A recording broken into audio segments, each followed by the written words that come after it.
ये मैं और आप चाहते हैं टीईटी होना चाहिए या सुप्रीम कोर्ट का आदेश है कि भाई टीईटी होना? नहीं, ये तो गवर्नमेंट ने नोटिफिकेशन निकाली थी, उसके बाद सुप्रीम कोर्ट से तो फैसला, सुप्रीम कोर्ट ने उसको इंटरप्रेट किया कि ये मैंडेटरी है। हाँ, तो इसमें हमारी सरकार कोर्ट में गई है अभी? सरकार का पता नहीं गई कि नहीं, लेकिन एक दो पॉलिटिकल लीडर की स्टेटमेंट आई थी कि रिव्यू फाइल होना चाहिए। क्लियर किया तो उनका रास्ता साफ। Dismiss from service, from service तीन अपॉर्चुनिटीज उनको मिलेंगी। ठीक, जो लगने हैं अभी उनको भी, जो 23 अगस्त 2010 के बाद लग चुके हैं उनको भी, क्योंकि वो पॉलिसी जो है, वो कंडीशन जो है टीचर एलिजिबिलिटी टेस्ट, जजमेंट इसके फार रीचिंग कॉन्सिक्वेंसेस हैं।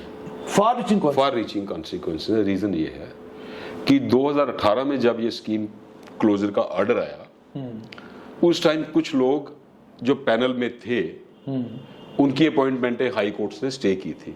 ठीक, राइट। तो मतलब तकरीबन 400-500 केस हाई कोर्ट में पड़े हैं, उनका तो राइट है। ठीक, राइट। और लेकिन उन्होंने ये भी कहा, क्योंकि 23 अगस्त 2010 को एचआरडी की नोटिफिकेशन आई थी जिसमें टीचर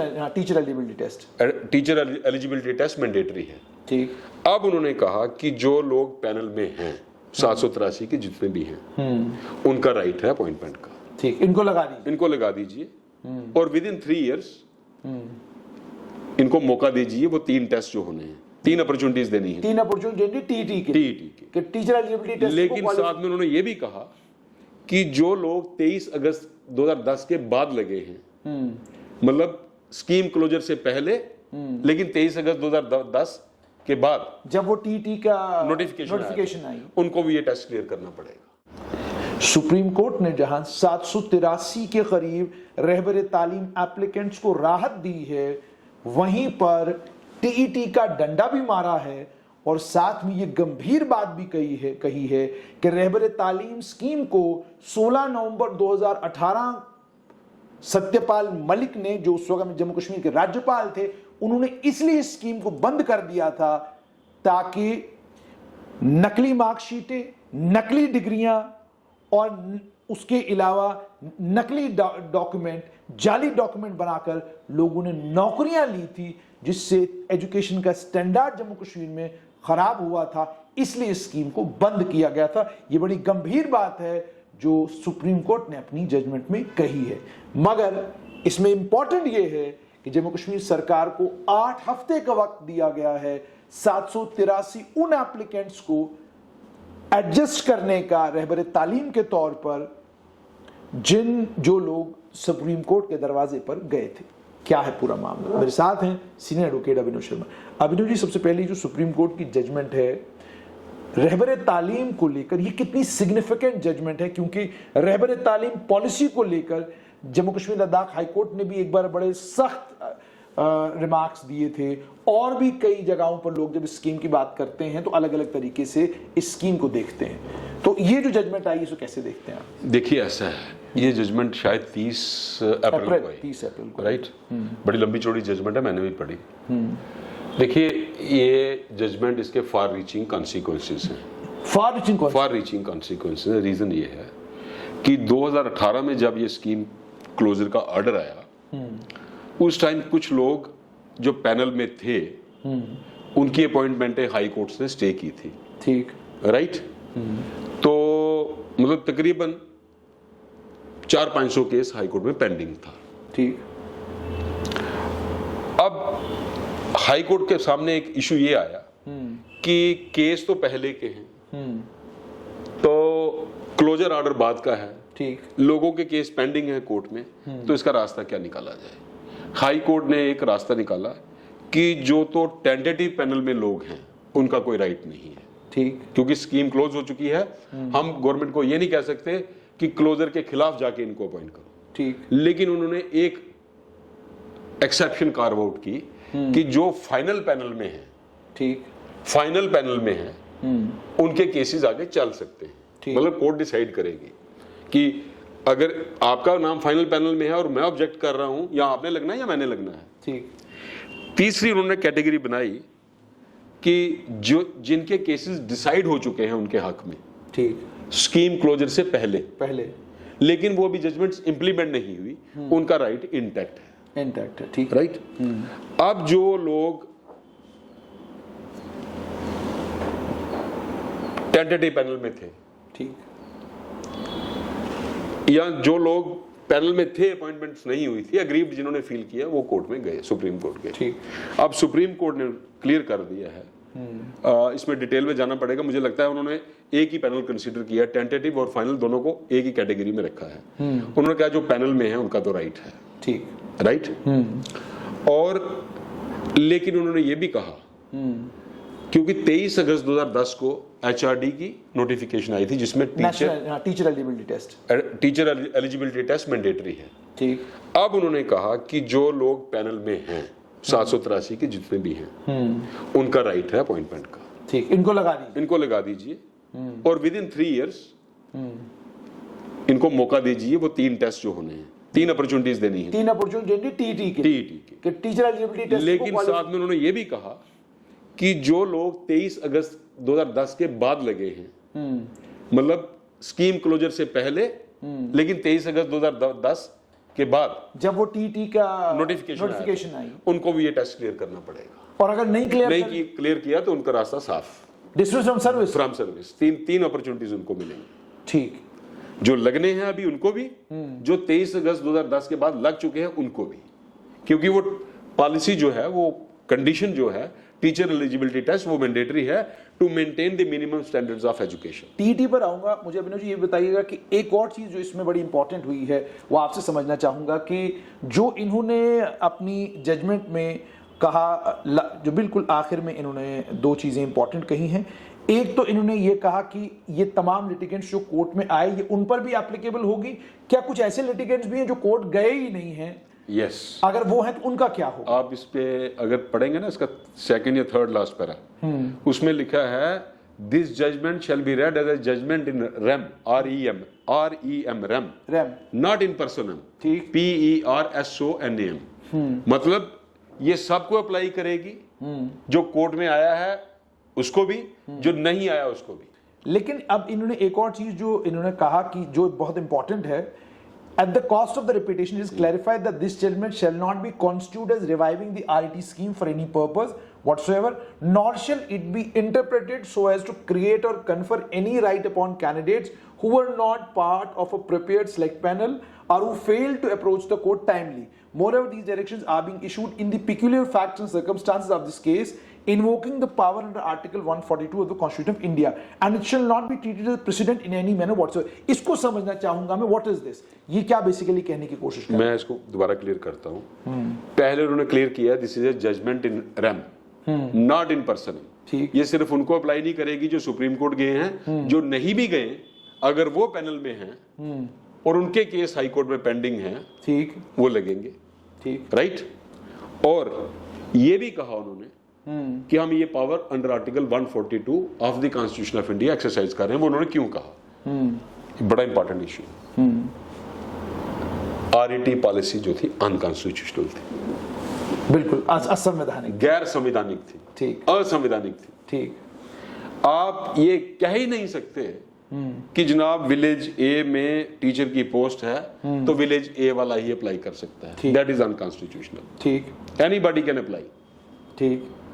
यूटी बनने से पहले आप विद इन डिस्ट्रिक्ट अप्लाई कर सकते थे डिस्ट्रिक्ट ऑर्डर पोस्ट के लिए, अब तो आप कहीं भी कर सकते हैं, ठीक। ये सुप्रीम कोर्ट ने 1968 में कहा था, रेजिडेंस के बेस पे आप किसी को अपॉइंटमेंट डिनाई नहीं कर सकते, ठीक। तो ये पॉलिसी अनकॉन्स्टिट्यूशनल थी, इसलिए उन्होंने कहा this judgment shall not be construed as reviving the policy, reviving the order of closure of the policy, ठीक, क्योंकि क्लोजर ऑर्डर जो था वो संवैधानिक था, पॉलिसी असंवैधानिक थी। तो 142 क्यों कॉन्स्टिट्यूशन? 142 उन्होंने इसलिए कहा, उसका रीजन मैं बताता हूं, क्योंकि पॉलिसी जो थी वो कानूनी तौर पे बिल्कुल ठीक थी, ठीक। जब पॉलिसी खत्म हो गई तो लोग कैसे लगाने हैं, उसके लिए सुप्रीम कोर्ट चूंकि अपेक्स कोर्ट है ऑफ द कंट्री, इसके बाद कोई कोर्ट नहीं है, ठीक। अगर आप आर्टिकल 142 पढ़ेंगे ऑफ द कॉन्स्टिट्यूशन, वो कहता है सुप्रीम कोर्ट के पास पावर एक एक्सेप्शनल पावर है, सुप्रीम कोर्ट के पास एक्सेप्शनल पावर्स इन्वोक करी। Supreme Court in order to do justice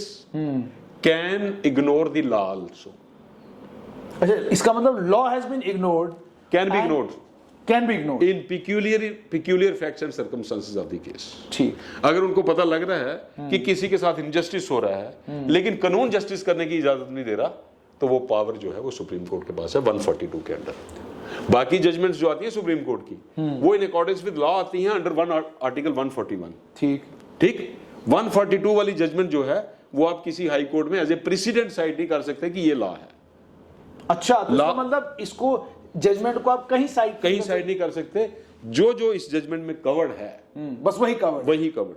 अच्छा, मुझे अब ये बताइएगा कि ये कितना गंभीर मामला है। क्या इससे जो टीईटी को लेकर इससे पहले सुप्रीम कोर्ट की एक जजमेंट आई है और उन्होंने मैंडेटरी किया है टीईटी तमाम टीचरों मास्टरों के ऊपर, ये जो जजमेंट आई है क्या ये उसको रीएनफोर्स कर रही है या इसका उस पर कोई असर नहीं पड़ेगा? ये इसको देखिए, ये जजमेंट सिर्फ आरईटी को पर्टेन करती है, बस ये आरईटी के लिए उन्होंने टीईटी लिखा हुआ है। अब आरईटी को टीईटी क्वालिफाई करना है 100% ना। जो 23 अगस्त 2010 के पहले जो लग चुके हैं उनको नहीं करना है। देखिए इस जजमेंट के मैंने कहा ना फार रीचिंग कॉन्सिक्वेंसेस हैं, कितनी क्लासेस कार्व आउट हुई इससे। लेकिन अब मुझे ये बड़ा इंटरेस्टिंग है, 23 अगस्त 2010 के बाद वालों को तो करना है, उससे पहले वालों को पहली जो सुप्रीम कोर्ट की जजमेंट है वो तो कहती है करना है आपने। वो रेगुलर टीचर्स की जजमेंट थी, ठीक, ये रहबर तालीम है, यानी इसके अपने कंटूर्स हैं। ठीक, तो यानी 2010 से पहले वाले रहबर तालीम दोनों खानों से बच गए, या वो जो रेगुलराइज्ड रहबर तालीम हो गए आरआरईटी हो गए, तो क्या तब मैंडेटरी है उन पर टीईटी? मैंने वही कहा आपको, क्रूशियल डेट इज 23 अगस्त 2010। जो उससे पहले लग चुका है चाहे उसकी फोर्ज डिग्री है चाहे जो मर्जी है वो बच गया। जो 23 अगस्त 2010 के बाद लगा या जो इस जजमेंट के बाद लगेगा उसको टीईटी क्लियर करना मैंडेटरी। और अगर टीईटी क्वालिफाई नहीं करते, नौकरी से गया, डिसमिस फ्रॉम सर्विस। अच्छा, इसका मतलब अब जब भी इम्तिहान होगा वो बेचारा मास्टर कितना स्ट्रेस में होगा जिसको ये इम्तिहान देना पड़ेगा कि भैया फेल हो गए तो गए। देखिए एक टीचर को कोर्ट ने बुलाया था एक बार, उसको कहा था कि कौ का ऐसे सुनाओ, वो कौ के स्पेलिंग नहीं लिख सका था। ठीक, अब मैं क्या बताऊं, आप किसी को नाराज नहीं करना। अब बताओ 370 होना चाहिए था कि नहीं होना चाहिए? मैं कह रहा हूं मुझे इस बात का 370 होना चाहिए था कि नहीं होना चाहिए? 5 अगस्त 2000 हटना चाहिए था कि नहीं हटना चाहिए? बिल्कुल आपकी बात सही है। मैं आपसे एक और चीज इसमें जानना चाहूंगा, इसमें ये लिखा गया है कि once the candidates appointed under the RET scheme have acquired the prescribed qualification and qualified the TET as indicated above, the seniority of all such candidates appointees shall be redrawn and determined by the competent authority of the state, maintaining the respective positions in the select panels uninfluenced, ये बड़ा important word है, uninfluenced by the date of appointment, joining or regularization. The inter-seat seniority shall also be determined accordingly. ये मुझे बताइए क्या ये scheme के बिल्कुल उलट तो नहीं जा रही बात, या ये स्कीम के बिल्कुल ऐन मुताबिक है? ये सर्विस जूरिस्प्रूडेंस के मुताबिक एक पैरा उन्होंने ऐड किया है, ठीक, कि जब जो 23 अगस्त 2010 के बाद लग चुके हैं जो अगर वो 3 अटेम्प्ट्स में क्लियर नहीं किया उन्होंने, ठीक, तो उनको वो नौकरी से बाहर जाएंगे। ठीक ठीक ठीक, जो अब इस जजमेंट के बाद लगेंगे और उन्होंने टेस्ट अगर क्लियर कर दिया, राइट, और अगर हाई कोर्ट ने कहा चूंकि इनका पैनल में नाम था, इनको आपने अपॉइंट नहीं किया, ठीक, अगर अपॉइंट करते तो ये 2010 से पहले भी लग सकते थे, 2010 के बाद, क्योंकि वो डेट देखनी है पैनल किस डेट का बना था। ठीक, अगर वो 23 अगस्त 2010 से पहले का है तो हाई कोर्ट कहती है कि इसको सीनियरिटी दो 23 अगस्त 2010 से पहले की। पुराने पैनल भी हैं, बिल्कुल, अगर हुए तो वो टीईटी से बच जाएंगे। ठीक, अगर किसी का पैनल 2012 में बना है तो हाई कोर्ट ये कहेगी चूंकि सुप्रीम कोर्ट ने कहा है इसका पैनल में नाम है, अब इसका राइट बनता है अपॉइंटमेंट का, लेकिन पैनल इसका 12 में बना था, 12 इसको 12 से सीनियरिटी दो, तो अकॉर्डिंगली सीनियरिटी चेंज होगी, जो ऑलरेडी बन चुकी है। जो टीटी में फेल होंगे उनके नाम बाहर जाएंगे, जो नए लगेंगे उनको जब हाई कोर्ट रिट्रोस्पेक्टिव अपॉइंटमेंट देगी from the date the panel was prepared, तो अकॉर्डिंगली सीनियरिटी भी चेंज होगी। तो ये मतलब जब आरईटी लगेंगे इनको अच्छा, उसके बाद तनख्वाह को लेकर भी कहा कि भाई जो 3000 आप इनको, अभी 3000 ही इनको मिलती है जो नए लगते हैं, और कहा कि इनकी तनख्वाह 3000 से ज्यादा बढ़ाने का भी आप के बारे में सरकार गंभीरता से सोचे। ये तो टोटल एक्सप्लॉयटेशन थी। देखिए मुझे बात बताइए, आप करप्शन को खुद बढ़ावा देते हो, एजुकेशन में तो क्या करप्शन करनी है इन्होंने, 3000 में किसका घर चलता है? आप डेली वेजर को 9300 रुपीज दे रहे हैं, ठीक, उनका भी घर नहीं चलता, वो भी कोई पार्ट टाइम और काम करते हैं, कोई ऑटो चलाता है, किसी की बीवी ने दुकान खोली है, कुछ किया है। अब 3000 में टीचर क्या करेगा? अब जो आंगनवाड़ी वर्कर हैं उनको कितना मिलता है? 3,000, आप शायद 4500 किया। तो फिर आप शिकायत करते हो जनाब मिड डे मील में गड़बड़ी होती है, तो वो क्या करेंगे? जो लेडी सुबह 9 बजे आंगनवाड़ी सेंटर में आएगी और शाम को 4 बजे जाएगी या 5 बजे जाएगी, वो 3,000 या 4500 में अपना घर कैसे चलाएगी? ठीक। तो फिर तो मिड डे मील में गड़बड़ी होनी है। ठीक। तो इसलिए उस रेफरेंस में, उस कंटेक्स्ट में सुप्रीम कोर्ट ने ऑब्जर्वेशंस दी है, this is exploitation. This is exploitation. अच्छा, मुझे अब ये भी बताइएगा कि इन्होंने ये जो कहा कि जो टीटी है ये 3 सालों में और 3 अटेम्प्ट्स में from the date of engagement oblique appointment, तो जो ही ये आरईटी ये 783 अब लगेंगे तो 3 साल और 3 अटेम्प्ट्स में इनको टीटी क्वालिफाई करना है, और अगर नहीं किया तो गए। तो जो ऑलरेडी लगे हुए एग्जिस्टिंग 2010 के बाद वाले जो आरईटी है उनको भी सेम 3 साल 3 अटेम्प्ट, बिल्कुल दोनों को 3 साल, बिल्कुल सेम कैटेगरी। और अगर 3 साल 3 अटेम्प्ट में नहीं किया तो गए। अच्छा, यानी सुप्रीम कोर्ट ने रास्ता निकाल दिया एटलीस्ट। कहते हैं ना, एक हाथ से ले दूसरे हाथ से दे। ठीक। कुछ लेने गए उनको मिल गया, ठीक, लेकिन जो उनको मिला उनके कारण कुछ का छीना भी जाएगा। किनका छीना जाएगा? जो 23 अगस्त 2010 के बाद लगे हैं, लेकिन टीटी अगर क्लियर नहीं करते 3 अटेम्प्ट में तो। अच्छा, ये वैसे ही नहीं होगा कि जैसे वो बेचारे एकेडमिक अरेंजमेंट वाले। अच्छा, उनका क्या हुआ अभिनव जी, वो एकेडमिक अरेंजमेंट वाले? उनमें से काफी लोग मेरे पास आए जो आपने मेरे विचार, मतलब मेरे ओपिनियन लिया था, वो कहते हम तो गलत फहमी में थे कि हम तो पक्के हो जाएंगे इसमें। ठीक। मैंने कहा आपने सहारा लिया था स्पेशल प्रोविजन एक्ट का। ठीक। कि अगर उसके स्पेशल प्रोविजन एक्ट के अंडर कंट्रैक्चुअल कंसोलिडेटेड अगर एलिजिबल है फॉर रेगुलराइजेशन, तो एकेडमिक जो है अरेंजमेंट वाला वो उससे बेटर प्लेस्ड है। तो सुप्रीम कोर्ट ने आपकी बात मानी, लेकिन स्पेशल प्रोविजन एक्ट में लिखा है उन्हीं को रेगुलराइज किया जाएगा, एकेडमिक उन्हीं को रेगुलराइज किया जाएगा जो कंट्रैक्चुअल और कंसोलिडेटेड पे जो 28 अप्रैल 2010 से पहले लगे थे।